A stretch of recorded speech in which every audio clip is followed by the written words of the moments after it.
మాజీ ఎమ్మెల్సీ అన్నం సతీష్ ప్రభాకర్ ప్రజల కోరిక మేరకు బాపట్ల రహదారిలో తీసేసిన విగ్రహాలను త్వరలోనే తీసిన ప్రాంతాలలోనే ఏర్పాటు చేస్తామని బాపట్ల ఎమ్మెల్యే వేగేసిన నరేంద్రవర్మ రాజు తెలిపారు. చిల్ రోడ్డులో సర్కిల్లో పేరం గరుడాచలం నాయుడు విగ్రహం, ఇమ్మడిశెట్టివారిపాలెంలో వంగవీటి మోహనరంగ విగ్రహాన్ని ఏర్పాటు చేస్తామన్నారు. ఎమ్మెల్యే పనితీరుకు ప్రజలు హర్షం వ్యక్తం చేస్తున్నారు. తీసిన విగ్రహాలు ఏదైతే మహానుభావుల విగ్రహాలు తీసామో ఆ తీసిన విగ్రహాలు కూడా చాలామంది పొలిటికల్ నాయకులు నేను ఈ మధ్య మాట్లాడటం జరిగింది. అలాగే మన ప్రాంతానికి సంబంధించి ఎక్స్ ఎమ్మెల్సీ గారు అన్నం సతీష్ ప్రభాకర్ గారు కూడా మెయిన్ రోడ్లో తీసిన విగ్రహాలు ఎక్కడ విగ్రహాలు అక్కడ పెడితే బాపట్ల ప్రజల మనోభావాలు బాగుంటాయి ఆయన ఈ మధ్యకాలంలో తెలియజేశారు.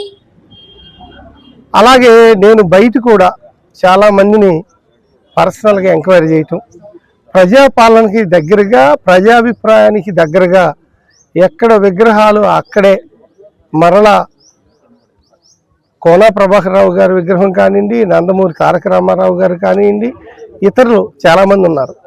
ఆ విగ్రహాలన్నీ కూడా ఎక్కడ విగ్రహాలు అక్కడే పెట్టడానికి సన్నాహాలు చేస్తున్నాం. రాబోయే రోజుల్లో ఇవన్నీ కూడా మేము ముందుకి వెళ్తాం. అందులో భాగంగా సీల్ రోడ్లో మాత్రం గరుడాచల నాయుడు గారి విగ్రహాన్ని తప్పనిసరిగా ప్రతిష్ఠించాలి. అలాగే ఇమ్మడిశెట్టిపాలెం కానివ్వండి, మన ప్రాంతానికి సంబంధించి వంగవీటి మోహనరంగ గారి విగ్రహం కూడా అడుగుతూ ఉన్నారు.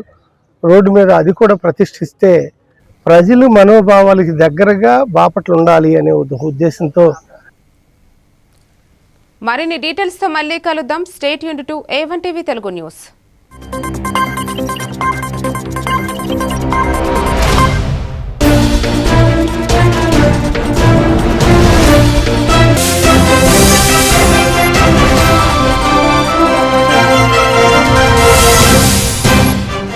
माता की भारत